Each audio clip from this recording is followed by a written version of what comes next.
And here is another video of me and my client just sharing ano nga ba yung magiging result if you are someone that is really very in tune with the needs of the business of your client. So here. Because one of my reasons, I always worry about people overseas that they don't speak or write well. And you did a good job with that. I want to tell you, every time I read your stuff, I'm like, she writes so well. You write better than me. So it's good. You have thank you. a lot of I'm good. really nervous with this one because I'm not familiar, but good thing whenever I read your feedback, like, oh my God, I'm doing something right. So thank you. You are doing a great job. It's a gift because you don't know any of these and you put it all down as I would put it. So it's just incredible. So I'm very happy with your work. Happy because you're very professional presentation on time, make it happen. I mean, I couldn't be happier. I struggle with marketing, people in marketing always, and to connect. And with you, it's been very easy because I feel that we speak the same language and that you understand what I want to deliver. And my vision is really important because you're putting it, I'm having the vision, you're putting it out there, which is good. Oh my gosh, so amazing. Okay, I really love sharing mga clips of me and my client. These are just normal interaction, guys. Yes, nagyayabang po ako because merong ipagyayabang. All right, so really knowing the foundations of the project that you wanted to provide as a service would really give you that edge. And as you can tell, dun sa sinabi ko kanina, I didn't understand yung business talaga ni client, but I still took on that project. Kasi you don't have to really know exactly everything. I cannot remember how many projects I took on. Tapos sabi ko, I'll just do it. Kasi you will figure it out as you go through the project. But having an overview, kumbaga para lang malaman ninyo ano nga ba yung pinaka nangyayari is what's going to make a difference. Okay? Kasi if sa umpisa pa lang hindi mo na ma-walk through yung client mo sa mga potentials na pwedeng mangyari, then what makes you think na pwede niyong may magagawa kang mga magaganda sa business niya? Okay, because at the end of the day, they want to know if you can provide a significant impact dun sa business nila. So going back sa life cycle of a social media marketing project, this is what's happening. Okay? So sa mga iba na nagsasabi na ako, hindi ako creative, baka hindi ako pwede maging SMM. Let me stop you there. Okay? Kasi hindi lang pagkikreate ng graphics ang pagiging SMM. Okay? As a social media marketer, ang dami pong pumapasok dito. Magkaiba po yung social media marketer and social media manager. Social media manager is making sure that there is a constant flow of content. Pero kapag pinasukan mo na siya ng marketing, this is where strategies and campaigns come in. Okay? And this is a social media marketing project. When I started, I just wanted you to know, okay, this is just a disclaimer that you don't need to perform each and every single stage of this project. The purpose of me showing this to you as early as now is that so that you can already walk through your clients and then you can just figure it out as you go. Okay? Kasi when I started, I only knew about content creation, which is mga Canva template. Ito yon, nandito yon. Which is, as you can see, nasa stage 3. When I started, hindi ko pa alam kung paano nga ba mag-discovery call, kung paano ba mag-audit, kung ano ba yung strategy. I just know na somewhere, someone out there, kailangan ng magagawa ng graphics for them. And that is how I started. And then eventually, nakita ko, oh my gosh, kailangan din pala marunong ako mag-caption. And then I learned about copywriting, ganyan. And then, oh my gosh, hindi pala pwedeng pump out lang ng pump out ng content. We need to monitor. Kasi then we need to optimize. Kailangan natin malaman what works and what doesn't. Alright? Tsaka ko lang dinagdag yung reporting, yung pag-change ng strategy. But again, don't feel pressured na kailangan, oh my gosh, mas lalo pala ako, coach, na mas matatagal na makapagsimula kasi ganito pala, karaming steps ang isang entire project. And guess what? Hindi po yan kailangan mangyari sa loob ng isang linggo or sa loob ng sa day one na hinire ka ni client. This is a step by step. paunti-unti ito. And sometimes, isang step pa lang would take you days, even weeks. So, me showing you the entire project is for you to be able to understand na ito pala yung mga different stages na kailangan mangyari. And this is also important so that you can provide a clear expectations. Masaset mo na expectations sa client mo na, hoy, hindi pa tayo makakapag 100,000 followers kasi as you can see, ang dami pa dapat mangyayari. So this would also guide you on how you can create your own systems. Na, okay, gagawa pala muna ako ng audit. Tapos ito pala muna yung approval, tapos tsaka pala dito yung monitoring, yung analytics. Okay? So I will be going through this very briefly because I dive deep into this on my paid course, which is also on SMM marketing. But for you, I want you to understand in different stages. Okay. So the first stage is discovery and analysis. This is where I usually conduct a brand audit.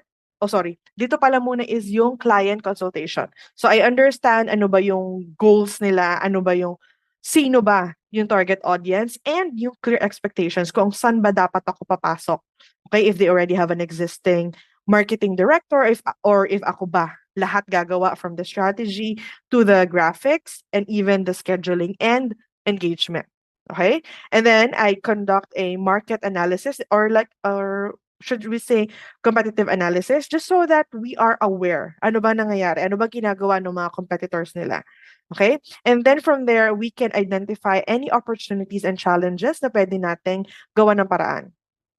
And then, doon pa lang ako magko-conduct ng social media audit. This is where I assess ano ba yung current social media presence nila and how we can improve. And usually, some beginners, if you don't have a social portfolio, this is where I would always suggest for you to start. You can go ahead and look at their website, puntahan niyo yung mga social media platforms nila, and then conduct a social media audit. You don't always need a portfolio. I mean, you need a portfolio, but if in any case you don't have it yet, this is how I would suggest you get started. Okay, kasi this will be very personalized to them. Kasi syempre, ang ino-audit mo is yung kanilang brand mismo. And then you can provide mga improvements, pero wag sobrang bongga. Because of course, they need to hire you, diba? For you to be able to continue the rest of the improvements na pwede nilang gawin. But this is something that's really helped me to be able to land that interview, that job. Kasi yung iba, sabit na lang sabit ng portfolio, but you doing a specific audit talaga based on their brand, eto yung edge mo. And then the next stage is strategy development. All right? So this is where we will set goals, we will define ano ba yung mga objectives, and make sure that it is aligned dun sa goals ng business nila.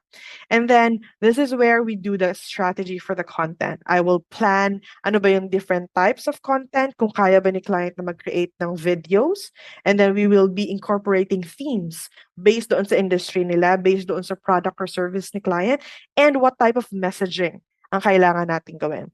And then there is an optional here platform selection because not all platforms should be used, or if kailangan man or gusto man ni client na sa lahat ng platform magpo-post, you need to be very intentional about it kasi iba-iba po ang algorithm. And depende din sa business ng client if more on Gen Z sila, so they might as well be active sa TikTok, YouTube Shorts, ganyan. And if yung business naman ni client is really very professional, they should also be active sa LinkedIn. So that is the meaning of that. And then the third stage is implementation. This is where you make sure that you are optimizing yung profile ni client.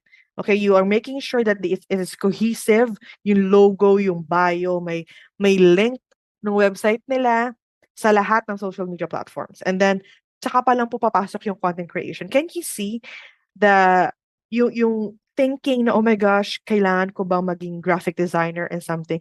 Dito pa lang po siya papasok. And guess what? It's just like 20% of the entire project, yung pag-create ng content. Okay? Because most of it falls under reports, analytics, and strategies. Yun po yung mabigat. Okay? And then, tsaka pa lang kayo mag-launch. Tsaka nyo pa lang, if ever that the client wants to do ads, tsaka pa lang. And then yung community engagement, ito yung sasagot kayo ng DMs, sasagot kayo sa comments. And then the fourth stage is monitoring and optimization. This is where you would look at ano ba yung mga KPIs. Ano ba yung metrics that you should be looking at? Is it the engagement, yung followers, yung reach, yung leads? Ano ba yung mga conversions? Would you be in charge of the conversions? Because mostly, ang role of a social media marketer is for you to attract leads. Okay, you need to be very clear sa clients ninyo that, hey, we need another person or pwede kong batuhan nitong leads na to and then sila ang magko-close. Okay, it is not your responsibility as an SMM to close the sale. Okay, we need a salesperson or si client mismo if it's a small business. All right, you're there to spread awareness, to build awareness. But then again, at the end of the day, the conversion needs to happen or to be continued by another person, the salesperson. Okay?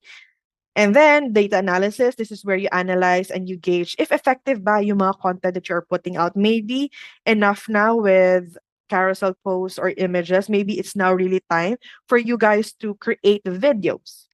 Kasi sobrang maganda yung naging engagement nitong video na to. And then you provide reports. Okay, this is stage 5 wherein you hop on a call with your client, let them know and ito yung detailed reports on the performance of the content and ito pa yung mga areas of improvements.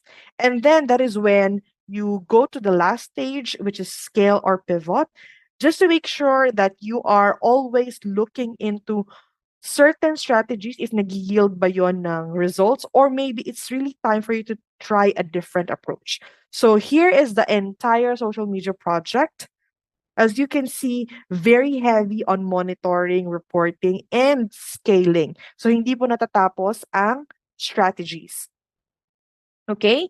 So maliit na part lang po yung pagkikreate ng content because I know a lot of you will say na, oh my gosh, I cannot be a social media marketer because I simply cannot do graphics. Then outsource that part of the project.